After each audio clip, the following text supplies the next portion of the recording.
Halo, Assalamualaikum teman-teman. Selamat datang di Psycast, Psychology Podcast yang dipersembahkan oleh Bidang Pengembangan Bakat Minat atau biasa disingkat Bidang PMB dari BEM Fakultas Psikologi Universitas Muhammadiyah Malang. Podcast kali ini bertujuan untuk membahas hal-hal terkait bakat dan minat. Sebelumnya, perkenalkan saya Rima yang akan memandu jalannya podcast ini. Di kesempatan sekarang, saya nggak sendirian. Saya ditemani oleh beberapa teman dari bidang PMB. Ada Kak Rio, Kak Saniza, Kak Ferdi, dan Kak Cantika. Gimana kabarnya kakak-kakak? Baik dong. Baik, Kak. Alhamdulillah baik, Kak. Alhamdulillah baik semua ya. Mungkin sebelum kita mulai nih, kakak-kakak bisa perkenalan diri dulu ya. Oke, perkenalkan, nama aku Satrio Bagus Purwindra, biasa dipanggil Rio. Di sini di bidang PMB ini saya sebagai staf muda dari Departemen Kesenian. Halo teman-teman, perkenalkan nama saya Ferdi Aprizal, biasa dipanggil Ferdi. Saya dari bidang PMB, Departemen Penalaran. Di sini saya menjabat sebagai eksekutif muda. Halo semuanya, kenalin nama aku Saniza Indra, biasa dipanggil Saniza. Di sini aku sebagai eksekutif muda Departemen Olahraga. Halo teman-teman, aku Cantika, aku dari PMB Departemen Penalaran. Oke, baik. Jadi teman-teman tadi sudah perkenalan ya. Nah, kali ini kita akan membahas topik yang sangat menarik terkait bakat dan minat. Oh ya, bakat dan minat itu sebenarnya apa sih? Bedanya apa? Terus, apa pentingnya buat kita tahu apa aja bakat dan minat kita? Emangnya bakat dan minat itu bakal pengaruh banget ya ke prestasi kita? Terus ini sesuatu yang urgent nggak sih buat kita ketahui?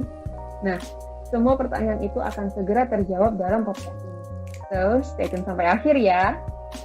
Oke, kira-kira teman-teman sudah pada tahu belum kenapa sih kita harus paham apa bakat dan minat kita? Sebelumnya bakat dan minat itu sebenarnya apa sih? Nah, biar tahu jawabannya langsung aja yuk kita masuk ke sesi pertama bersama Kak Rio. Udah siap Kak Rio? Siap dong.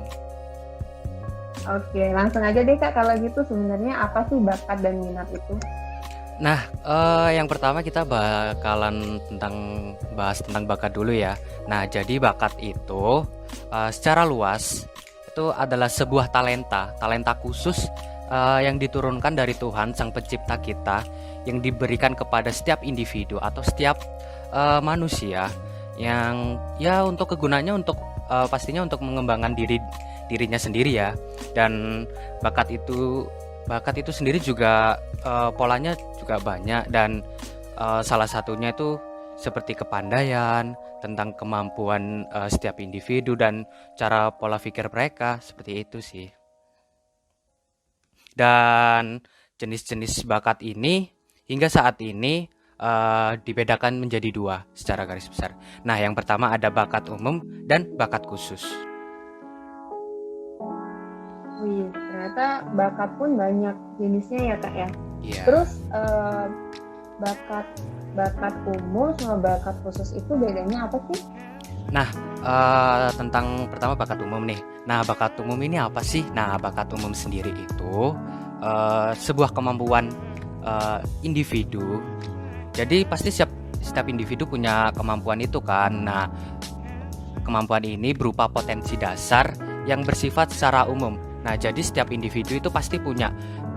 Semua manusia di muka bumi ini pasti memilikinya dan pasti dan itu akan berkembang secara langsung dan menuju ke bakat khusus. Nah, bakat khusus ini pengembangan dari bakat umum tadi. Nah, bakat khusus ini potensi tentang suatu yang menjadi ciri khas sendiri gitu loh dari setiap individu tersebut. Nah, artinya berarti setiap individu nggak asal sih untuk memilikinya, kayak bakat khusus seperti seni, terus kepemimpinan, penceramah, olahraga dan lain-lainnya. Nah, kemudian bakat khusus ini turunannya juga cukup banyak sih. Nah, yang pertama ada bakat verbal. Nah, bakat verbal ini bakat tentang konsep-konsep atau pola pikir yang secara tidak langsung itu disampaikan dalam bentuk kata-kata. Nah, jadi kayak lebih setiap individu ini mereka bisa berani speak up, berani menunjukkan bakat mereka dengan konsep-konsep tersebut dalam bentuk kata-kata. Nah, yang kedua ada bakat numerikal. Nah, bakat numerikal ini hampir sama dengan bakat verbal, namun yang di sini lebih penekanan dalam bentuk angka-angka. Nah, jadi yang tadi bakat verbal itu menekankan pada kata-kata, sedangkan bakat numerikal ini dalam bentuk angka. Nah, kemudian yang ketiga ada bakat skolastik. Nah, bakat skolastik ini kombinasi dari keduanya tadi yang sebelumnya tentang kata-kata dan angka. Dan kemudian output dari bakat ini sendiri kayak lebih ke penalaran, terus pola pikir sebab akibat yang kita ciptakan, kemudian tentang keteraturan konseptual, dan mungkin bisa sampai pola numerik juga sih. Nah, pandangannya juga pasti lebih bersifat rasional juga. Nah, output dari ini sebagian besar bakat khusus ini dimiliki oleh para ilmuwan, kemudian para programmer komputer dan lain-lainnya. Nah, kemudian yang keempat ini ada bakat abstrak. Nah, bakat abstrak ini lebih menekankan pada kemampuan angka tapi yang berbentuk pola. Jadi kayak seperti rancangan, kemudian diagram, terus bentuk-bentuk, dan juga berbagai macam ukuran. Nah, kemudian yang kelima ada bakat mekanik. Nah, bakat mekanik ini ya seperti bakat khusus tapi yang lebih menekankan pada ilmu pengetahuan alam kita gitu loh. Jadi kayak seperti tata kerja mesin atau engine, seperti perkakas, seperti ya alat-alat mungkin alat berat gitu sih jatuhnya. Kemudian yang keenam ada bakat relasi ruang. Nah, bakat relasi ruang ini atau ya biasa disebut spasial ini bakat yang lebih untuk mengamati. Jadi mengamati sesuatu, terus kemudian menceritakan pola, bisa berbentuk 2 dimensi atau bisa kita berpikir secara 3 dimensi dan lain-lainnya. Nah, bakat relasi ruang ini kepekaan seorang individu itu lebih tajam gitu loh daripada bakat-bakat yang lain dalam detail visual, dan kita bisa menggambarkan sesuatu itu kayak begitu hidup gitu loh. Jadi kayak melukis, kayak membuat sketsa, kayak yang jelas-jelas gitu deh, yang bergambar-gambar gitu.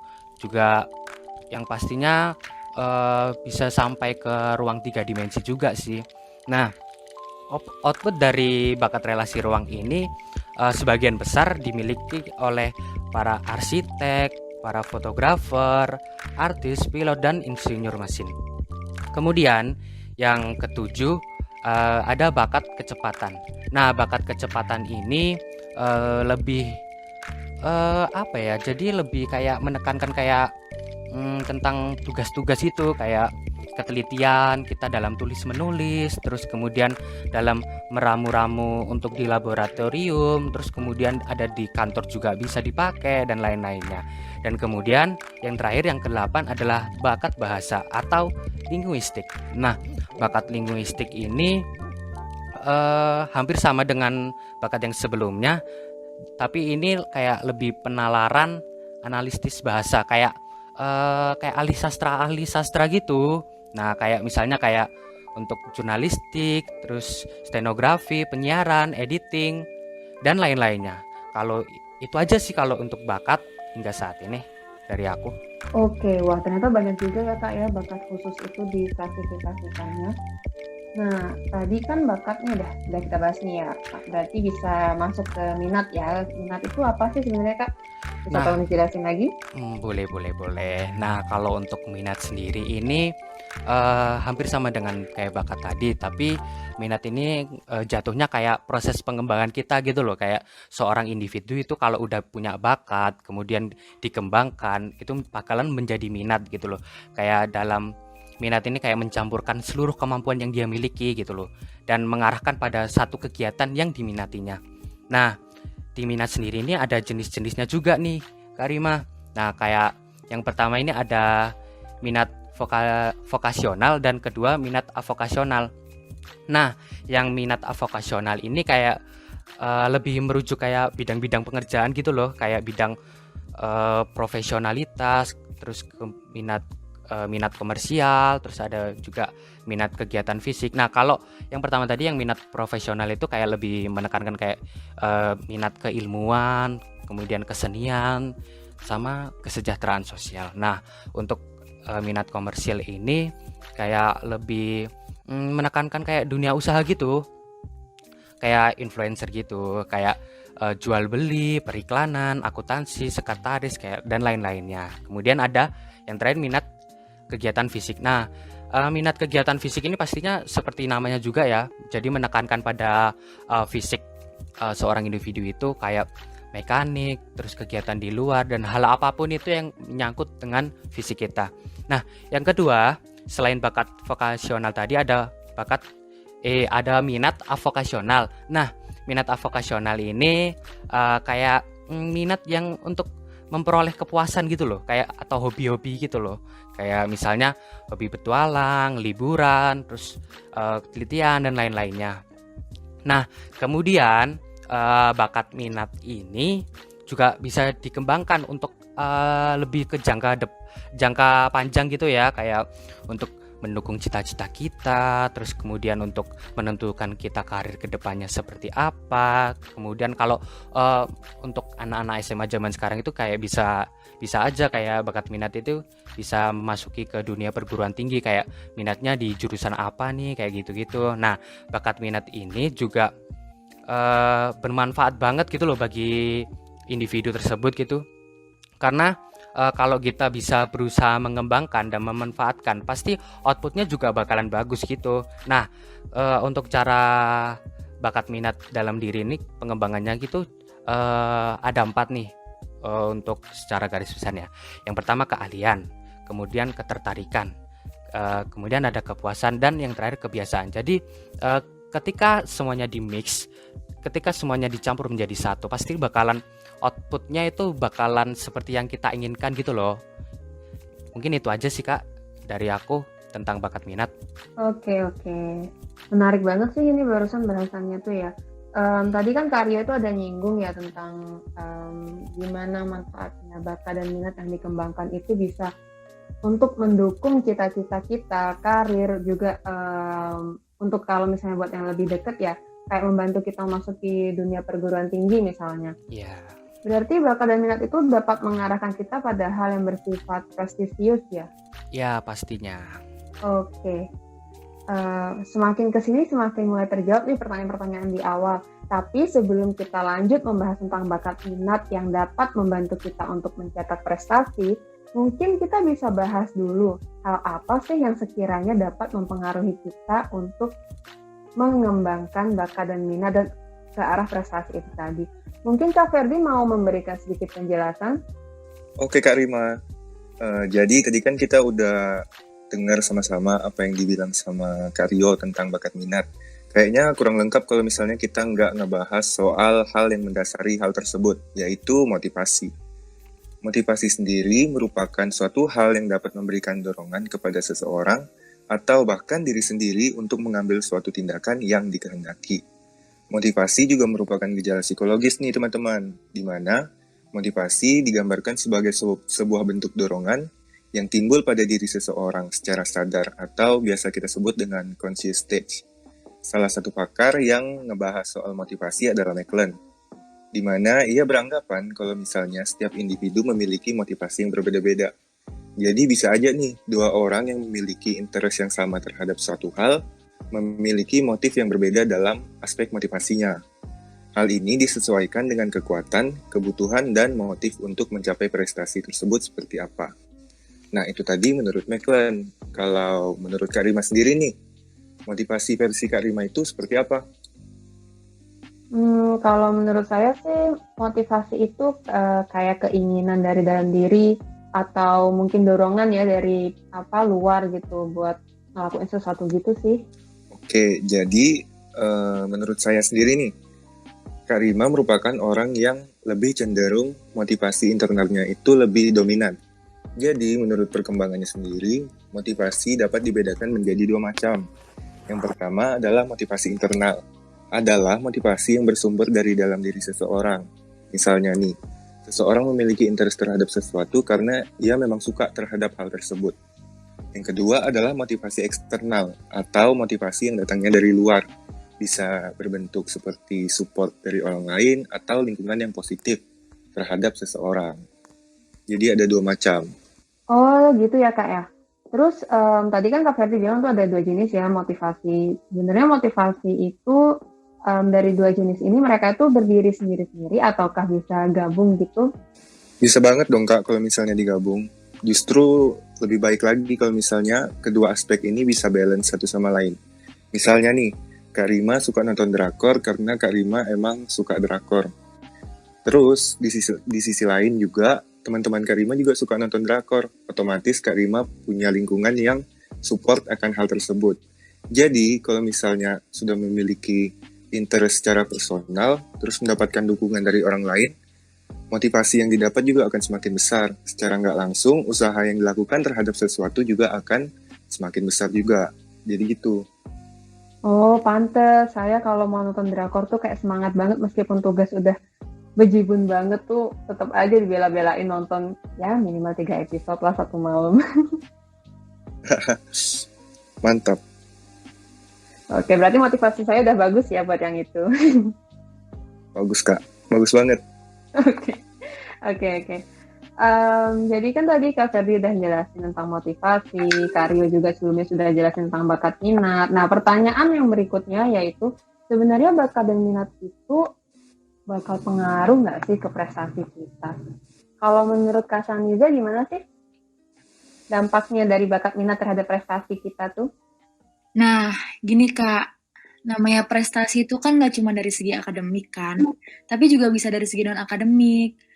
Kayak mengembangkan bakat dan minat yang ada dalam diri sendiri gitu loh Kak. Kan tiap individu tuh pasti punya bakat dan minat kan. Tapi balik lagi nih ke tiap individu, mau nggak sih buat explore bakat dan minatnya? Padahal nih Kak, kalau bakat minat terus diasah dan terus dikembangkan dari kecil hingga besar, akan jadi suatu hal yang besar juga dalam proses mengembangkan diri.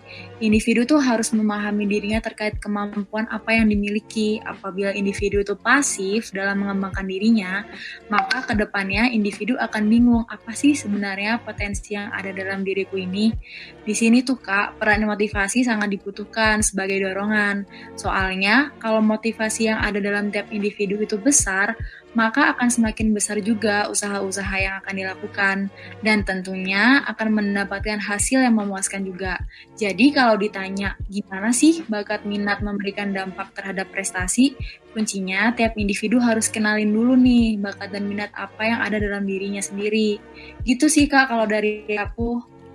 Oke, berarti secara nggak langsung itu sangat berdampak ya ke prestasi kita karena dari bakat dan minat itu nanti kita bakal punya dari bakat dan minat kita akan muncul ketertarikan, terus kita juga bakal punya motivasi untuk kemudian memberikan usaha lebih kayak gitu ya tadi. Iya Kak, bener banget. Oke, terus tadi juga dari contoh yang Kak Saniza berikan itu kan tentang individu yang dia itu pasif ya dalam mengembangkan bakat dan minat. Berarti kan ini nanti akan menjadi sebuah masalah ya dalam perkembangan si individu tersebut. Oke, kalau gitu sekarang saya mau tanya sih kalau ke Kak Cantika. Kalau menurut Kak Cantika itu dalam mengembangkan bakat dan minat itu, permasalahan apa sih yang mungkin akan muncul? Nah, jadi Kak, banyak tuh teman-teman mau ngembangin bakat dan minatnya, tapi mereka tuh merasa ada hambatan dan kesulitan ketika akan mengembangkan bakatnya tersebut.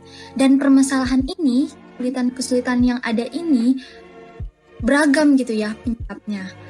Benar kata Kak Saniza tadi, ada individu yang pasif ketika akan mengembangkan bakat dan minatnya. Beberapa penelitian juga menunjukkan kalau misalkan individu yang pasif itu memiliki rasa malu yang tinggi. Setiap orang memang punya rasa malu, tapi tingkatnya beda-beda. Ada yang rasa malunya itu besar, ada yang rasa malunya itu emang kecil gitu ya. Dan rasa malu inilah sebagai faktor internal yang nyebabin kenapa teman-teman tuh jadi susah buat ngembangin bakat dan minatnya. Dan Kak, untuk mengembangkan bakat minat tapi terhalang oleh rasa malunya ini pun bentuk dari berbagai hal. Ada orang yang ngerasa malu karena takut gitu ya sama penilaian orang lain. Ada juga orang yang ngerasa malu karena emang dia ngerasa nggak mampu gitu buat menyelesaikan atau mengerjakan kegiatan tersebut. Percayaan dirinya tuh kurang gitu ya. Nah ini tuh ada contohnya tuh temenku, waktu itu kan Fakultas Psikologi ngadain Dekan Cup psikolik ya. Itu kan ada beragam banget lombanya. Dan temenku tuh kebetulan jago di salah satu bakat minat yang diperlombakan di Fakultas Psikologi. Kami, teman-temannya tuh udah kayak ngedorong dia buat menunjukkan bakatnya tersebut, tapi terhalang oleh rasa malu yang dia miliki. Dan akhirnya dia memutuskan untuk gak ikut ajang psikolik itu. Padahal psikolik itu ajang yang benar-benar cocok dan sesuai buat mengeksplorasi lebih, buat mengembangkan lebih bakat minat yang kita miliki. Selain rasa malu tadi, Kak, bisa juga nih kurangnya fasilitas yang memadai.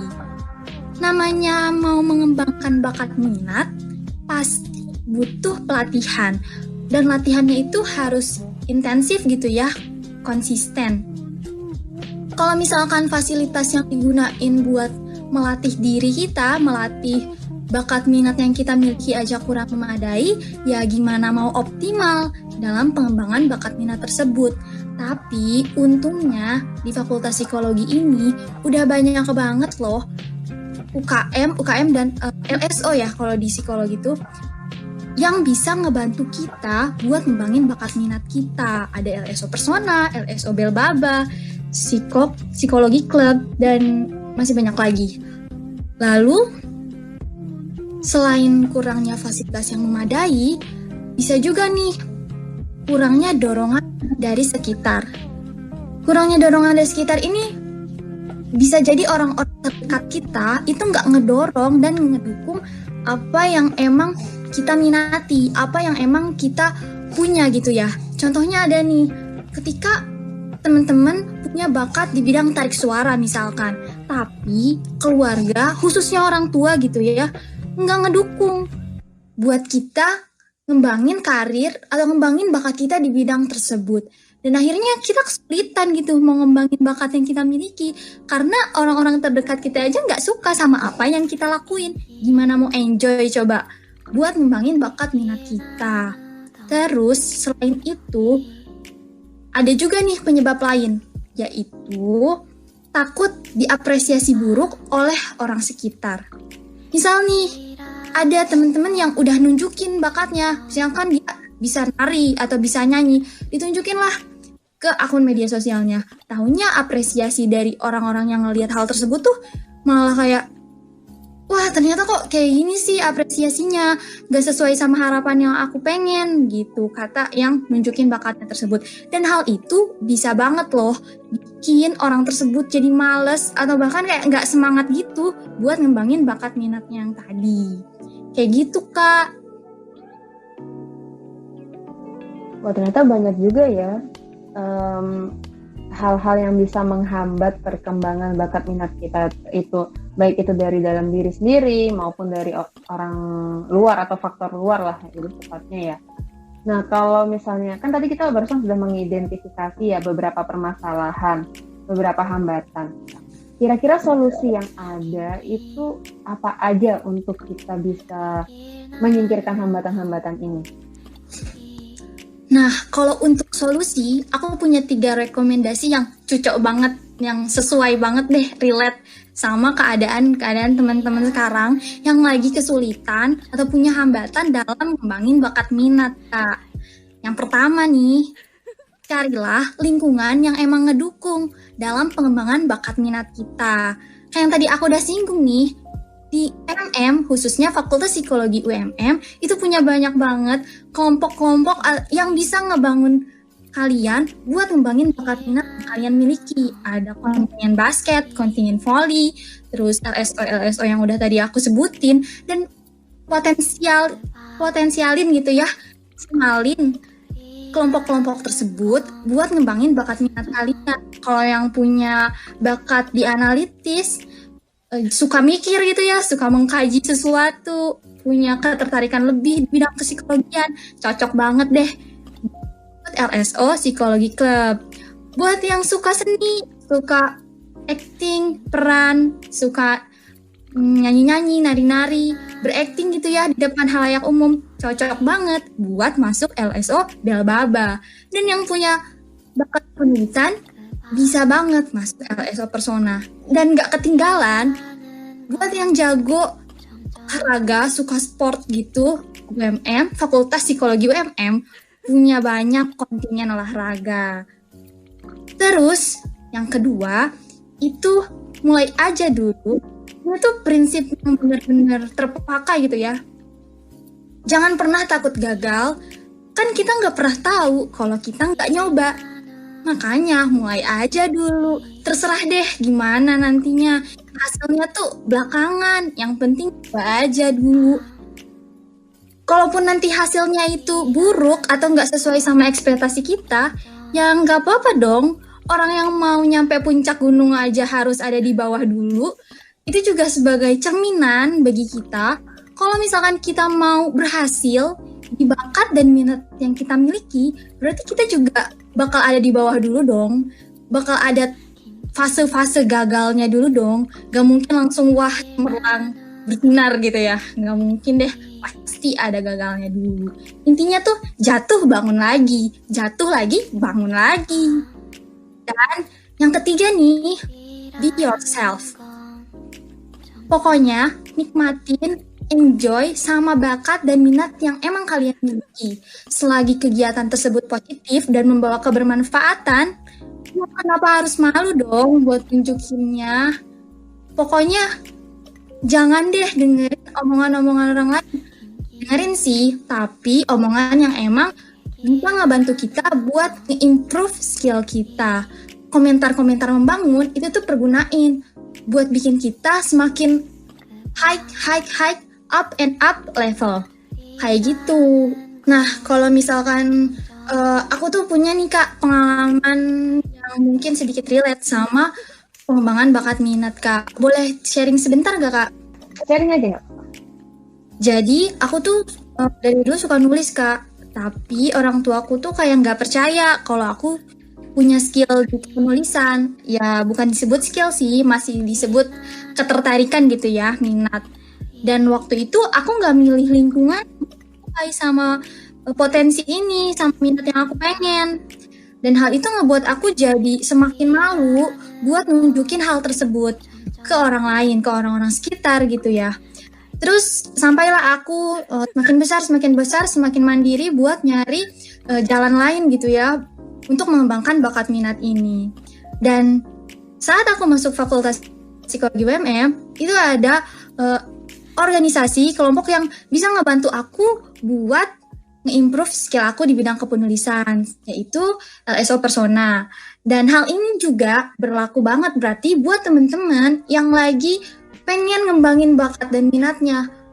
Kalaupun gagal ya bangun lagi, bangkit lagi. Aku juga pernah gagal kok pas lagi ngembangin bakatku ini. Pernah berkali-kali ditolak sama beberapa akun yang suka nge-repost tulisan dan beberapa lembaga yang emang sama aku kayak diminta gitu kerjasama, dan itu udah sering banget ditolaknya. Tapi ya nggak apa-apa selagi kita enjoy dan hal tersebut positif. Lakuin lagi aja, kalau jatuh bangun lagi. Kayak gitu Kak. Dan jangan lupa juga maksimalin potensi yang kalian miliki di acara-acara Fakultas Psikologi. Ada psikolik, terus ada psikoselection yang nantinya bakal maju ke Rektor Cup. Oke, ini menarik banget loh bahasan sharingannya Kak Cantika. Maksudnya kayak kayaknya setiap dari kita itu pernah lah ya mengalami hal seperti itu ketika kita mencari dan kita berusaha mengembangkan bakat dan minat kita, ketertarikan kita terhadap suatu hal gitu. Saya pun pribadi ya pernah gitu jatuh, tapi itu tadi kita perlu bangkit lagi buat ya masa kita bakal berhenti di tengah jalan gitu kan. nggak bakal tahu juga ntar bakal sampai mana kalau misalnya kita berhenti di tengah jalan. Oke, makasih banyak ya Kak Cantika buat sharingnya barusan. Oke. Nah, teman-teman, dari keseluruhan penjelasan yang diberikan sama teman-teman dari bidang PMB ini, mungkin dapat kita tarik kesimpulan ya bahwa kita itu pertama perlu membentuk motivasi dulu berdasarkan dari bakat dan minat kita. Kita tertariknya di mana sih? Nah, setelah itu, ketika kita sudah tahu, kita bisa mulai mengembangkan dan kita bisa tahu juga potensi kita sebenarnya itu ada di mana sih. Jadi dari sini kelihatan ya apa pentingnya bakat dan minat itu. Terus bagaimana dia tuh bisa berdampak ke prestasi kita. Oh juga bener sih kata Kak Cantika, nggak ada ruginya loh kita mengembangkan bakat minat kita. Yang penting mulai dulu aja ya kan. Nah, untuk teman-teman psikologi khususnya, di fakultas kita, seperti yang tadi sudah dijelaskan sama Kak Cantika, udah disediakan banyak banget wadah yang bisa kalian gunakan untuk mengembangkan bakat dan minat kalian. Seperti tadi yang disebutkan ada tim kontingen olahraga, terus ada juga berbagai LSO, dan kalau untuk di tingkat universitas juga ada banyak UKM yang siap membantu teman-teman mengembangkan diri kalian. Fakultas Psikologi juga emang mengadakan Dekan Cup tiap tahunnya dengan lomba yang sangat bervariasi. Juga untuk di tingkat universitas ada Rektor Cup. Nah, bisa banget kan nih dipakai teman-teman untuk mengembangkan bakat dan minat teman-teman. Selain bakat dan minat teman-teman ini bisa terasah dari pengalaman yang akan teman-teman dapatkan selama perlombaan, pastinya kalian juga bisa dapat relasi dong. Kan lumayan tuh. Kali dayung 2-3 pulau terlampaui. Oke, mungkin untuk podcast kali ini cukup sekian ya. Terima kasih banyak ya kepada Kak Rio, Kak Ferdi, Kak Samiza, dan Kak Cantika yang sudah hadir kali ini dan menemani saya. Terima kasih juga untuk teman-teman yang sudah mendengarkan podcast ini dari awal sampai akhir. Semoga bermanfaat ya. Nah, tetap semangat untuk terus mengembangkan bakat dan minat kalian. Sampai jumpa di Fakultas Psikologi. Saya Rima pamit undur diri. Wassalamualaikum.